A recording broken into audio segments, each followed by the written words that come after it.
지금 이재명 대통령의 신년 기자회견 시작했습니다. 저희가 영상 준비하고 됐나요? 일단 신년 기자회견 10시부터 90분 동안 이제 진행될 예정이고요. 역시나 약속될 일 없이 생생한 라이브로 이제 한다고 하고요. 내외신 기자 160명 참석하고 민생경제 이게 1번, 네. 정치외교안보 2번, 사회문화 3번 이렇게 세 파트로 나눠서 진행이 되고요. 특히 경제와 문화 분야에서는 청년 유튜버 2명에게도 질문 기회를 준다고 합니다. 매번 기자회견 할 때마다 어쨌든 새로운 시도를 좀 하는 것 같습니다. 그러니까요. 지금 이재명 대통령 같은 경우에는 부임 이후에 기존에 있었던 관행이라고 할 수 있었던 약속 대련 없이 플로어에 있는 기자들의 손을 든 기자들을 향해 가지고 맞아요. 뭔가 질문권을 주고 답변을 직접 하는 직문즉설의 방식을 택하기 때문에 굉장히 리스키한 부분도 있을 거라고 생각을 했는데 지금까지 3번의 기자회견 동안 정말로 누수 없이 상대적으로 언론 평가도 호의적인 평가를 받는 걸 하고 있기 때문에 이번에도 아마도 본인이 하고 싶은 얘기들을 충분히 보따리를 풀어내는 회견이 될 거라고 생각을 합니다. 그러니까 무엇보다도 대통령 기자회견 자체가 뉴스가 안 되는 게 너무 좋다라는 생각이 들어요. 기자 한 명으로서는. 왜냐하면 과거에는 대통령이 기자회견 한다 그 자체로 굉장히 화제가 되었었고 그것이 마치 특별한 행사인 것처럼 이야기를 했었는데 이제 자주 하니까 우리도 좀 뭐 하네 이렇게 생각을 하게 되는 게 있잖아요. 그러니까 일상적인 질문과 소통이라는 방식에서는 그러니까 굉장히 좀 반갑다라는 생각이 들고요. 형식도 말씀하신 것처럼 다양하게 하고 있는데 처음에는 그 풀뿌리 언론이라고 해서 지역 언론들을 그 질문권을 줬다는 것도 굉장히 좀 인상적이었는데요. 이번에는 그 청년들을 대상으로 유튜버라고 해서 경제 문화 분야를 한다고 하거든요. 그런 것만 보더라도 좀 형식을 계속 좀 새롭게 하는 것도 좀 재밌다라는 생각이 듭니다. 사실 그 생각이 납니다. 윤석열 대통령 같은 경우도 기자회견 처음에 약속대를 하다가 비판이 많으니까 마지막에는 즉석에서 이제 질문 받았는데 그 질문 받으면서 완전히 큰일이 나버렸잖아요. 늘 큰일이 있었던 것 같긴 합니다. 영태균 사건에 대해서 스스로 막 자백을 하고 막 이런 일이 벌어졌죠. 진술을 사실 한 거죠. 거짓말에 대해서. 자백 진술하고 거짓말하고 이랬는데 이재명 대통령 확실히 윤석열 대통령보다는 현안에 대한 이해가 훨씬 높기 때문에 잘하고 계시죠. 지금 모두 발언이 지금 나오고 있는 건가요? 그러면은 자꾸 질문도 끊어지고 질문 이거 해야 되는데 아마도 못해서 지금 진행 중인 것으로 보이거든요. 가능하면은 많은 분들이 질문을 할 수 있게 저희가 하려고 합니다. 장인선 기자가 어디 근데 이게 또 한편으로 보면 궁금하긴 하네요. 제가 어제 접하기로는 비표를 뽑았는데 65번을 뽑아가지고 전보다는 앞에서 암출해서 좀 질문을 할 수 있는 160명 중에 65번이죠. 그렇습니다. 상당히 앞쪽으로 좀 생각이 됩니다. 언론인 여러분께서는 약간의 불만이 있을 수도 있습니다. 그래서 타협책으로 오늘 90분 예정이 돼 있지만 여러분이 원하시면 시간은 충분히 가지고 밤새하기도 그러겠지만 여러분 기사 마감 시간에 불편하지 않은 범위 내에서 기사 마감 시간이면 오후 4시 충분히 질의응답 시간을 갖도록 하겠습니다. 존경하고 사랑하는 국민 여러분, 세계 질서가 거대한 전환의 소용돌이를 겪고 있는 지금 전 세계가 대한민국을 바라보고 있습니다. 지난해 외교 무대에서 각국 정상들을 만나며 또 올해 중국과 일본을 연달아 방문하며 절실하게 실감하고 있습니다.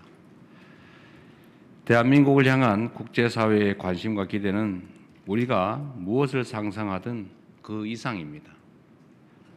대한민국은 더 이상 열강에 둘러싸인 동방의 작은 나라도 앞선 나라의 정답을 뒤따라가는 후발주자도 아닙니다.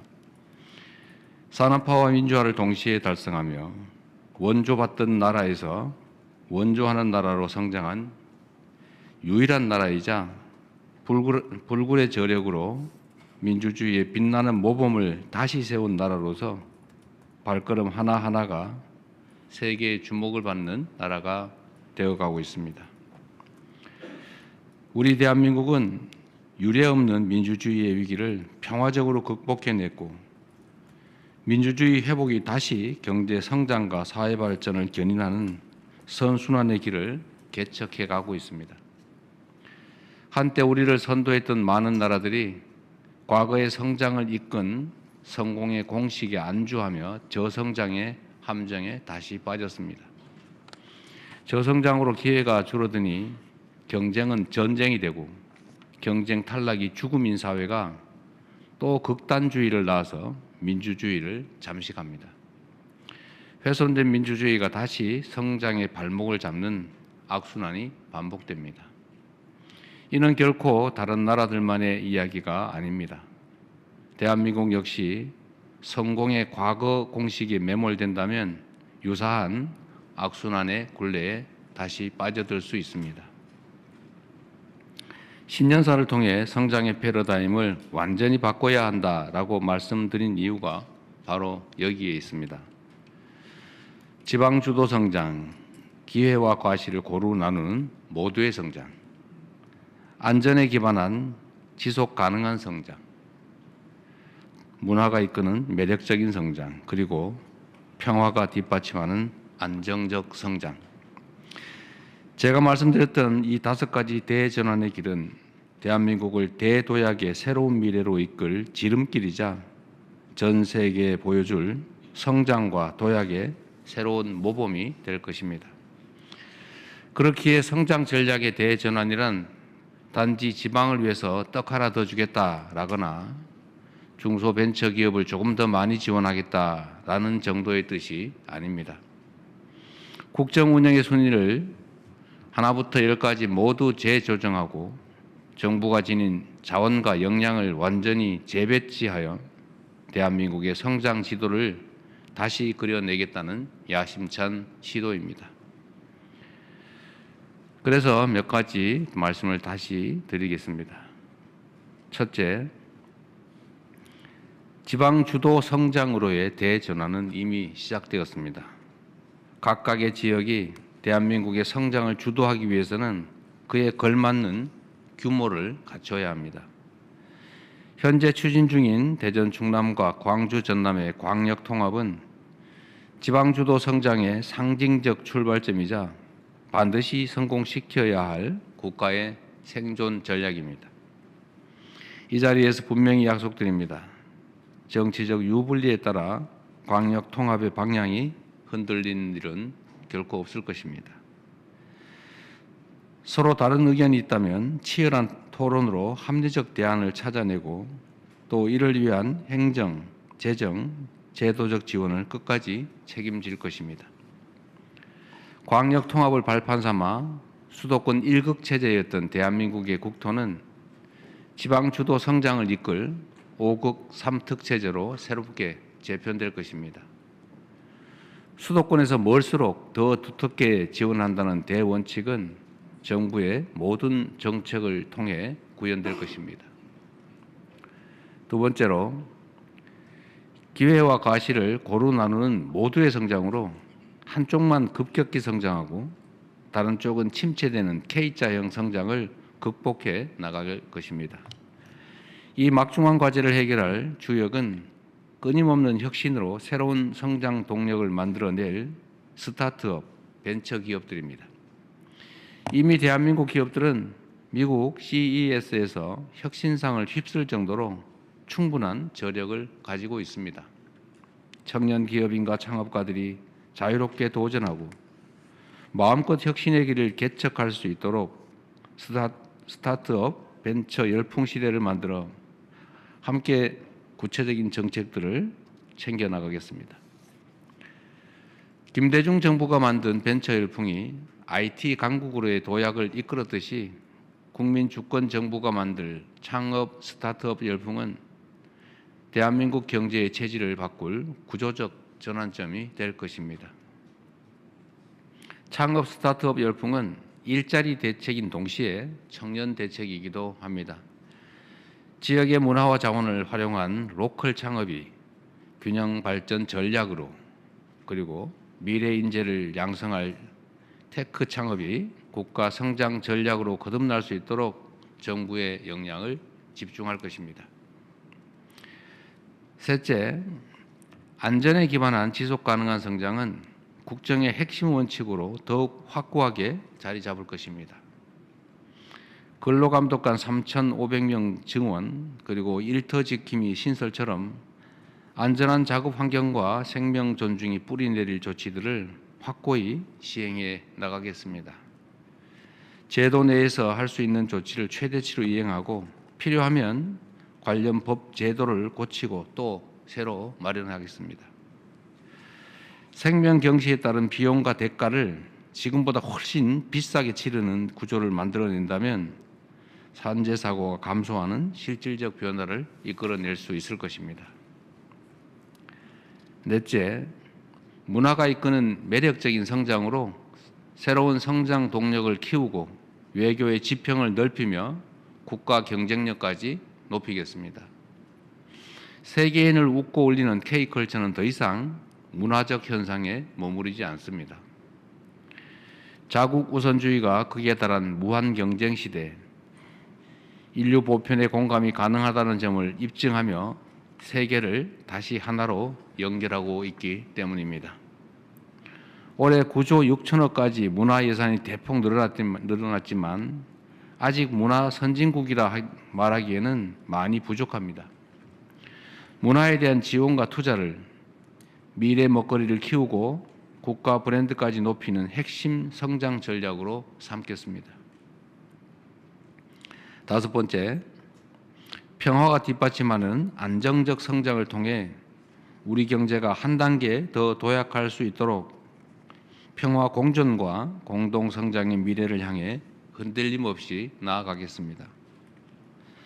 우선 페이스메이커로서 북미 대화가 가급적 조기에 성사될 수 있도록 외교적 노력을 다하고 남북 대화도 재개될 수 있는 여건을 차근차근 조금씩이나마 지속적으로 만들어 가겠습니다. 남북 간 우발 충돌을 방지하고 정치 군사적 신뢰를 구축하기 위해 9.19 군사 합의를 복원해 나가겠습니다. 아울러 평화가 남북 모두에게 이익이 되는 창의적 해법들을 지속적으로 모색하겠습니다. 이 날선 냉랭함이 한 번에 녹지는 않겠지만 북측의 호응을 이끌어내고 한반도의 긴장 완화를 이룰 실현 가능한 조치를 일관되게 지속적으로 추진해 가겠습니다. 굳건한 한미 동맹과 강력한 자주 국방, 국익 중심 실용 외교를 토대로 한반도 평화를 증진하고 핵 없는 한반도를 향해 의미 있는 발걸음을 계속 내딛겠습니다. 사랑하는 국민 여러분, 이제 국력을 키워야 합니다. 앞서 말씀드린 5가지 대전환을 성공적으로 이뤄낸다면 우리 대한민국은 세계의 미래를 선도할 강국으로 성큼 성장해 있을 것입니다. 굴곡진 대한민국 역사에서 국력의 원천은 언제나 국민이었습니다. 의견이 다르더라도 원칙과 방향이 정해지면 끝내 어떤 위기든 극복해냈던 우리 국민의 이 위대한 통합된 힘이야말로 대한민국의 오늘을 만들어낸 국력의 원천입니다. 국민주권정부 제1의 국정운영 원칙은 오직 국민의 삶입니다. 탈이념, 탈진영, 탈정쟁의 현실적 실용주의가 우리의 방향입니다. 국민의 삶을 저해하는 반칙과 특권, 불공정은 아무리 사소해 보이는 것들이라도 반드시 바로 잡을 것입니다. 같은 맥락에서 검찰개혁 역시 확실하게 추진하겠습니다. 국민의 권한을 위임받은 권력기관이 국민을 위해 작동하지 않는 한 불공정과 특권, 반칙을 사로잡는 일은 요원합니다. 단박에 완성되는 개혁이란 없습니다. 국민의 권리를 두텁게 보호하고 혼란과 부작용을 최소화하기 위해 필요하다면 법과 제도를 계속 보완해 나가겠습니다. 그러나 이 과정이 개혁의 본질을 흐리는 방향이 되지는 않을 것입니다. 저항과 부담을 이유로 멈추거나 흔들리는 일도 결코 없을 것입니다. 개혁의 취지는 끝까지 지키고 개혁이 국민의 더 나은 삶으로 이어질 수 있도록 국민의 뜻을 따라 가장 책임 있는 해법을 끝까지 만들어내겠습니다. 자랑스러운 국민 여러분, 이제 대한민국의 시간입니다. 우리 앞에 놓인 결정적 순간을 대한민국 대도약의 출발점으로 만들 수 있도록 지난해보다 더 무거운 책임감으로 주어진 사명을 충실하게 이행하겠습니다. 감사합니다.